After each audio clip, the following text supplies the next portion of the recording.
Awe, shosho bobhaka, hhayi ke mina ngifuna isaka, hayibo kulo nyaka ngobe ngiphefoma okokuqala, selokhu ngagcina ukubhala ngey'khathi zakudala, hayibo ngiyadlala. Ugogo uthanda ukulima la, nawe-ke ungangizeli ngokulima la, eish konje ngisanda ukulima la, I was short, ngangibhizi nama-shorts, yes nami I am short, ngigcwala ngey'ngane ey'hot, ngifuna y'zogcwala kule sport esi-hot, nama-artist ngizowagaya islot.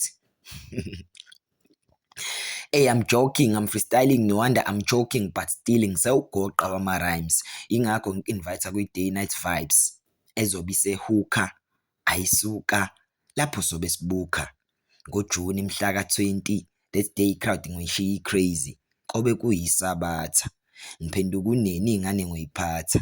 Oh hey, okay right, i-plug negawu liyobe imasha on-site, vele ngi-on-site, akekho oyotholakala emyedwa unless e-offside. Peace imbongi, babakalisa kuyobe kanje bafana mhla ka-20 Juni, kumele kwaziwe kakhulu.